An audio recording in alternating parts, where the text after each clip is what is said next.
Alright, I admit it. Most of my media has animals in it that can talk and walk and they're anthropomorphic. I like the anthropomorphic characters. Does that make me a furry?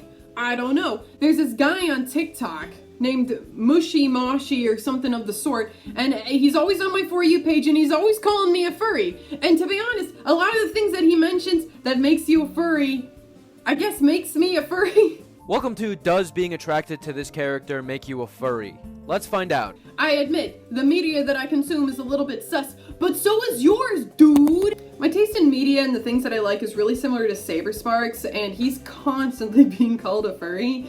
But then, like, I just love how anthropomorphic characters, like, you know, tell a story, I suppose. Am I attracted to the characters, though?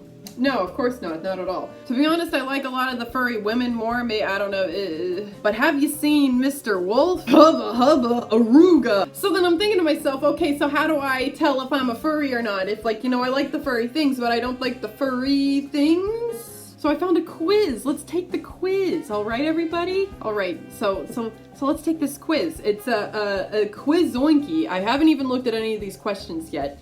It says, am I a furry? Are you someone that is enthusiasm for animal characters that also have human characteristics? Find out.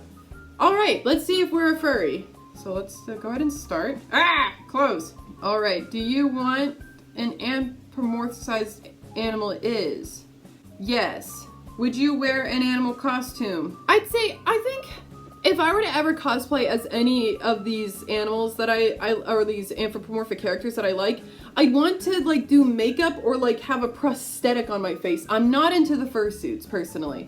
Like, because I like my body and I like how it looks. I wouldn't want to cover it up with a suit. So maybe, like, put something on and do the makeup and the morphing into it. But I see some that are, like, too so maybe a partial one. Would you ever sleep with someone also wearing an animal costume?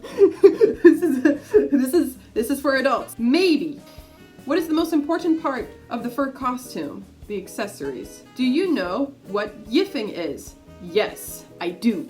I do know what that is. Do you go to furry conventions? I've never been to any I've been to conventions before, but I think we're only talking about furry conventions. I've never been to any furry conventions. Do you have fursuits accessories? No, I do not, and I don't want a fursuit. Do you like to connect with other furries? I've never really communicated with one in real life, so I'm gonna have to say, is there more of us? Have you ever watched furry adult films? No. Do you play furry characters in video games or online? No, I never got into the role-playing online. Role-playing in real life is something else. How would you feel about meeting an animal that talked? That could happen, right? I mean, I'd probably freak out first. Do you think animals should walk around like humans? Now this is getting weird. That's kind of creepy, like Skinwalker stuff. Do you watch cartoons with animals in them? I would say once in a while. Do you enjoy science fiction? Some of them, yeah, that's fine. All good. Do you like artwork with animal characters portrayal in it? Yeah, it's cool. Yes, I do have a fursona. Is the fursona real or mythical? Well, it really depends on who you're talking to, because some people feel really connected to their fursona, right? So I'd say either. All right. Do you give a fursona a name? If you have one. I just give it my name. Like, you know, it's just me. For me, I mean, I do live action roleplay and that has a different name. So I'd say it's not a fursona without a name. How much time do you invest into your fursona? Yeah, a couple hours. Like, you know, I drew it out, I came up with it. Like, I don't know this one. Where is the largest fur convention held every year? I think it's Portland. Do furries do music? I think so. I think furries do music. If bronies did music and I was a brony in high school, definitely furries did that too. No, I did not ever join a furry forum. Have you ever been bullied for being a furry? A few times, even though I don't consider myself a furry. Do people tease you that you act like a child? No, because if anyone bullies me, they're getting got, families. Yes, I know what bronies are. Oh yeah. Are you male or female? Female. How old are you? I don't know how to answer that because mid-20s, I'm 24. That's the mid-20s. But then it says 20s to 30s, so I'm gonna say mid-20s. Do you ever feel as though you aren't human? No, I'm human. For now. Have you ever been told that you have a species or gender identity disorder? No, I don't. All right, the verdict says in. It says kind of a furry. A few things about you make you a furry, but not a whole lot. You're guessing that you're probably pretty new at this whole furry thing, and that's just fine and dandy. An ad! You have some work to put on to become a full furry though, so pre-prepared.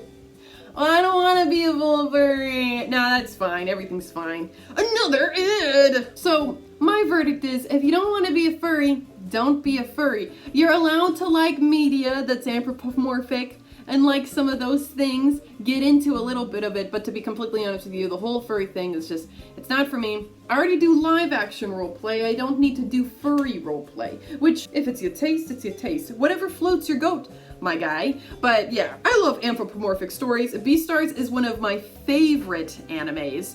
I'm not particularly attracted to most of the people. People love Legoshi for some reason. I don't know. He's just not my type of guy.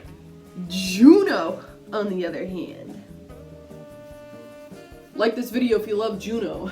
Juno's a babe. Alright everyone, do whatever you want in the comments, it's all good. But alright everyone, like this video if you did, don't. If you didn't, subscribe to me, you'll get more of me. Alright everyone, have a good day, bye bye! Mwah!